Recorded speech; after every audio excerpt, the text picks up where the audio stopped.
Oh, to be a jester when the world around you is on fire. At the risk of sounding performative, I want to say that it's okay to be feeling the way that you're feeling right now. Most of us just want to live life and post silly videos and have fun, but the world is cooked.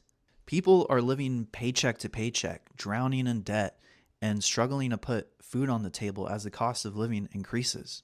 ICE is acting as a de facto Gestapo, kidnapping and killing people on the streets. Israel has been puppeteering US politicians for decades, funneling American money into their own pockets, with some of that cash going towards Palestinian genocide. Uncle Sam and Netanyahu are basically bombing kids for the lulz at this point. Let's not forget the ultra elite, raping and eating babies for their dumbass demonic egregore Moloch. The bread and circus is psychological warfare on a never-ending loop. One week it's the Super Bowl, the next week it's releasing the Alien Files, and the day after that it's just another mass shooting.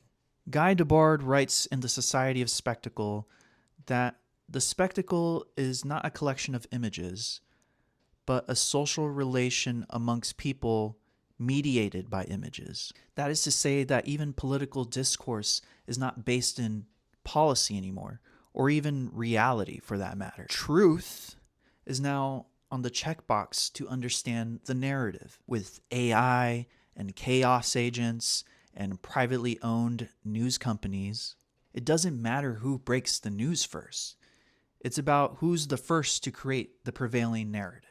And the narrative always bleeds out into the comments section. We argue ideologies through mimetic warfare and champion political pundit streamers that have more clout than elected politicians. And this leads to the cult of personality. People, especially young impressionable men, are living vicariously through the divisive words of the president or the misogynistic values of some red pill influencer more concerned with looks maxing than the atrocities that people in power are committing.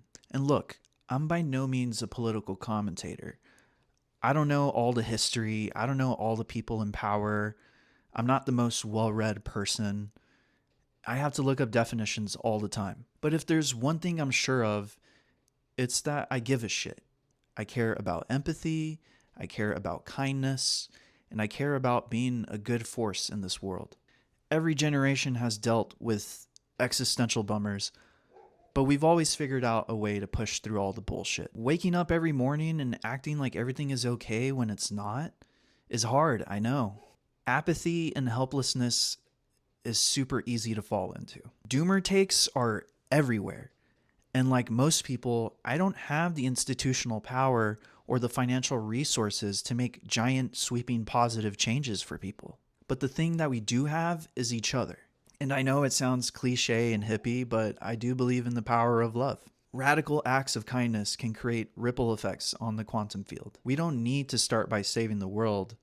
We can start with ourselves through education. We can get involved in our local communities through volunteering or mutual aid. We're not as powerless as they want you to think. And I want to say, I don't know where humanity is going towards. It took me so many times to even record my thoughts on this. I've been hesitant to post my own content at the risk of sounding tone deaf to the world around me. But it's also important to make space for the things that we love. We also need to make space for the silly videos. To live and to love is one of the most punk things that you can do in a world fueled by hate. So check in on your people, continue to educate yourself, and resist the cruelty of the 1%, because no amount of money or power can ever take away our humanity. Peace and love.